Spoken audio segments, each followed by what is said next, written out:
This is a world that does not know how to do human.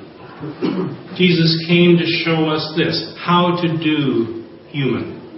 It's one of the insights Dr. Leonard Sweet shared with our denomination's General Assembly earlier this month. I'd like to incorporate some of his ideas as we consider today how Jesus might be calling his people in the church to bear witness for him in this present age. Culture is changing, and we need to understand what it's listening to if we hope to gain an audience for the good news about Jesus Christ. This world does not know how to do human. Well, let's flip back 100 years. Maybe some of your forebears had this sort of experience. My father tells how on a Friday night in the winter in rural Perth County, they would hitch up the horses, hop in the sleigh, and travel a few miles to the cousin's place. Yes, people really did live that close back then. There, Aunt Mary F. would play the piano, Great Uncle Norman would rosin up his bow and offer up some tunes, while all the rest would dance around the whole house, from one room to another, all the way back around and so on. Or maybe they would play euchre and swap stories in between the hands of euchre. There wasn't a single screen in the place. Radio was in infancy and stations were very few. Television wouldn't be introduced for another 40 years. The last half of the 20th century posed a challenge for morals as TV programs gradually changed from wholesome fare like Leave It to Beaver, Bonanza, Red Skelton. I used to love Red Skelton. The Ed Sullivan Show to reflect every kind of personal preference, deviant or otherwise, the market could cater to. Pastors preached warnings against programming that featured in general more secularism and more skin. Until TVs proliferated, generally the whole family watched a single show at a time together. You knew where it was in the living room and the whole family would be watching the show.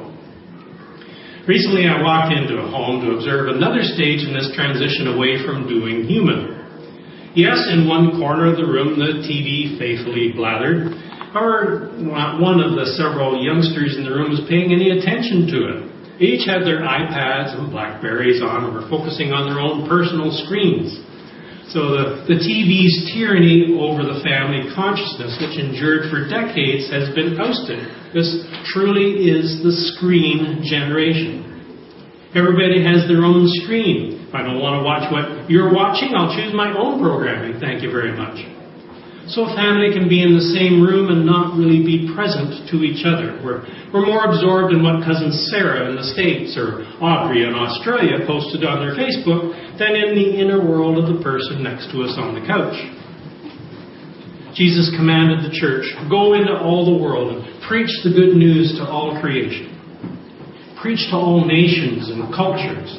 That assumes that we first learn a culture's language so that we can communicate meaningfully to it. Leonard Sweet observes that this is a culture that speaks in stories and images, not words. Missionaries learn the language of a culture, so we in the church need to learn how to communicate in stories and images instead of words. Sweet calls using stories and images narrative and metaphor, or as he's in the habit of combining and coining words, narrathor. He calls this screen generation we live in a TGIF culture. Twitter, Google, iPad, and Facebook. Some of you are rather recent additions to the iPad family, I understand. Social media and the digital age rely heavily on image, story, what's happening. Can the church make the shift from the Gutenberg generation, which relied on using printed materials, grab my Bible here, this is a Gutenberg product here, to transmitting God's story in a way that people in a digital era will hear connecting with their story. At this point, Leonard Sweet held up his iPhone and said, I've got 30 translations in here. If you want me to swear on a stack of Bibles, I got it right here in my hand. Sweet relates that when he visited Bill Bright near the end of the life of the founder of Campus Crusade for Christ, Bright wondered aloud, what has happened to the world so that my 4 spiritual laws aren't working anymore? Remember that little tract that Campus Crusade came out with, 4 spiritual laws. The modern generation isn't thinking in laws and principles anymore. To repeat what we said earlier, this is a culture that thinks and speaks in stories and images, not in words. By contrast, Sweet pointed out that the new Pope seems to have understood the importance of communicating in story and image. Media outlets featured this story with photos of the Pope doing what around Easter? Do you remember what the Pope was doing? It was a big story, washing feet of who? There was a young Muslim woman prisoner in Rome there, and he was washing this young woman's feet. Very powerful image he was using. The Bible wasn't written in chapters and verses. Those artificial divisions came over 1,000 years after the early handwritten manuscripts. Yet we haven't memorized the stories. We're afflicted by what Sweet calls versitis. Many at assembly could quote John 3:16, probably some of you could too, but we couldn't recall John 3:15 or 3:17. The church is caught in an identity crisis, Sweet says, because we've tried to base our identity on words rather than on a narrative or story. He maintains, and this might get a little testy considering our exposure to Del Tackett, he says it's not about worldview, but life story. Probably not many of you could quote the pillars of Del Tackett's Worldview seminar, but anybody remember Flash?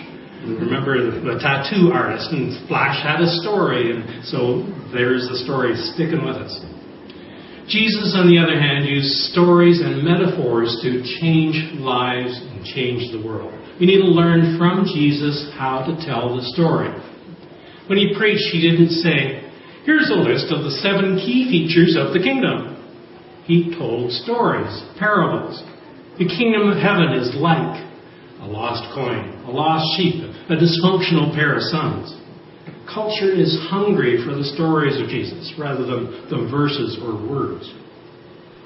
Today, let's take some time to look at one of Jesus' most classic parables to see how he used story and image to connect their story with his. The beginning of Luke 8 describes Jesus traveling from one town or village to another, proclaiming the good news of the kingdom of God. 8:4 indicates a large crowd was gathering and people were coming to Jesus from town after town. How did he attract such an audience in a remote location? He didn't use PowerPoint, a dry lecture format.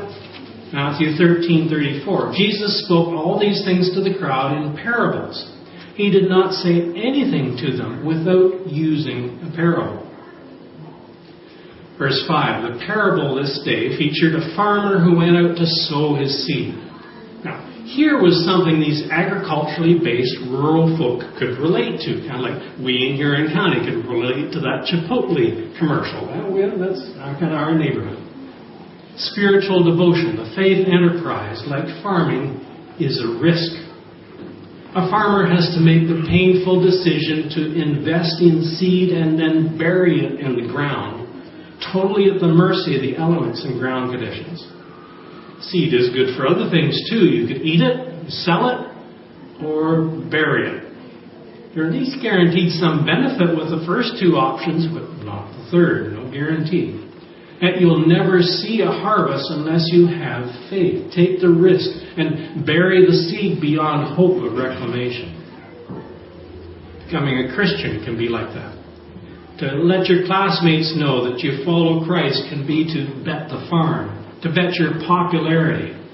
Maybe pull back, fearing you'll douse the enthusiasm of their partying. Your social network may feel a bit strained if your convictions prevent you from participating in what everybody else is doing. When you put your money in the offering plate, you're betting faithful giving is better than financial security those extra dollars might have afforded. And to publicly confess Christ is to stake your eternity on what you put your faith in. Those are high stakes. Verses 5 to 8 reveal a story of hopefulness against all odds. Some seed gets trampled on and eaten by birds. Some falls on rock and withers in the heat. Other seed gets choked out by competitive thorns. 3 down, 1 to go. This seed sure isn't doing well at all. Is it going to make it? Suppose your team is down by 1 with minutes left in the third period of a game in the Stanley Cup playoffs. A biased ref calls a dubious penalty against your team. Yet somehow, even though your team is shorthanded, they manage to score a goal. And 27 minutes into overtime, they manage to win the game. What a night. It's that sort of optimism and hopefulness this story exudes. Despite 3 groups of seed being trampled, withered, and choked, still other seed falls on good soil and yields more than was sown, 100 times more. Against all odds, the seed in the good soil has overcome the forces arrayed against it. Imagine the points of contact between Jesus' story and these first century agrarian-based people of Roman-occupied Palestine way out there in the rural sticks. Life is a constant struggle, scrambling to harvest food. Health constantly at risk. They didn't have penicillin like we do nowadays. Taxation, a heavy burden imposed by overlords. Oppression, rampant. Remember, the Romans could force you to carry their pack a mile anytime they wanted, and crucifixion of rebels and thieves was common there. But Jesus' narrative suggests there is hope. In verse 10, Jesus alludes to the purpose of parables. They are richer and more complex in meaning than simple propositions, which have a clearly defined meaning like 2 times 3 equals 6. Parables are capable of interpretation on multiple levels. The obscure understanding for some, but Jesus offers the key in revealing knowledge of the secrets of the kingdom for those who follow him closest. Verse 12, the devil takes away the word from some people's hearts. Verse 13, being sown on rock results in no roots. A time of testing, such as privation, like many peasants faced regularly, could result in falling away. Verse 14, the thorns are an opposite trial. The pressure or choking of life's worries, riches, pleasures, even wealth brings its own hardships. At verse 15, the seed on good soil points to believers with noble and good heart, who retain the word, integrate it into their lives, and persevere despite trials, and so bear a good crop. Jesus follows the parable with some other word pictures that highlight the importance of getting the story of it in a way that people can access and understand.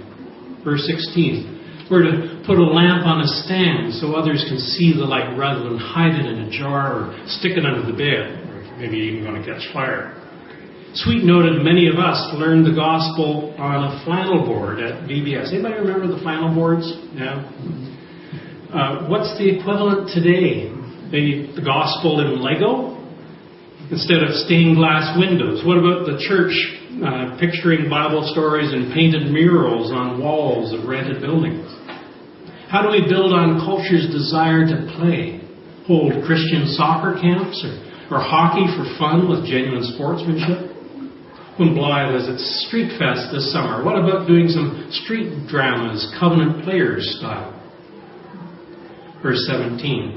There is nothing hidden that will not be disclosed, nothing concealed that will not be known or brought out into the open.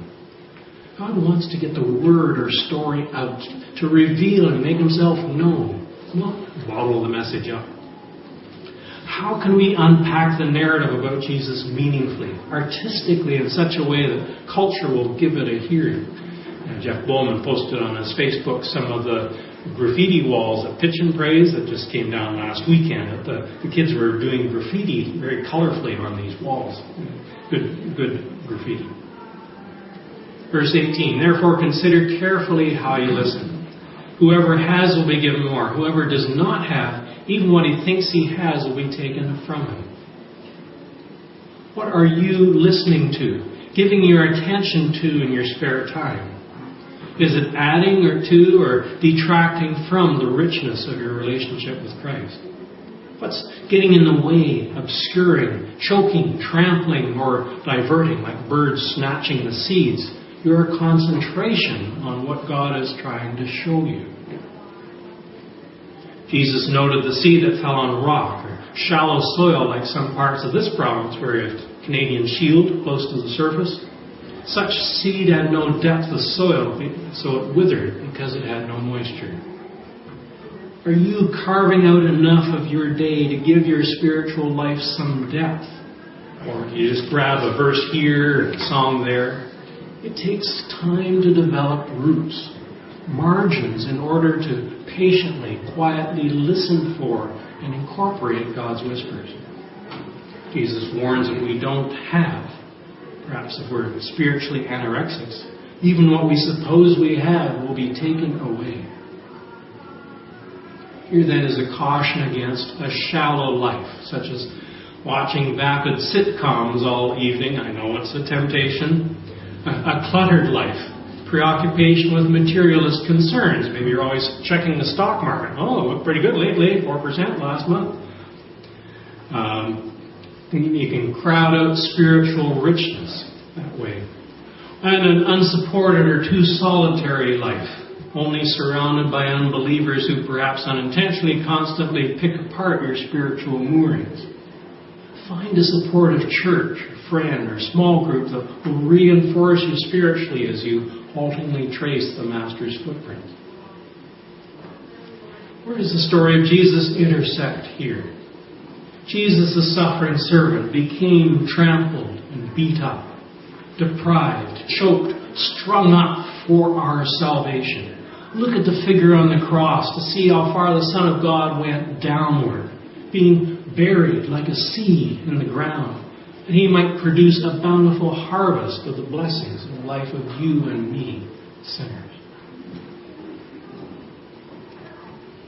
The farmer went out to sow his seed. Leonard Sweet challenged us to adopt a new way to think about evangelism. We don't take Jesus to anybody, he said. God is already at work in that person's situation before we get there.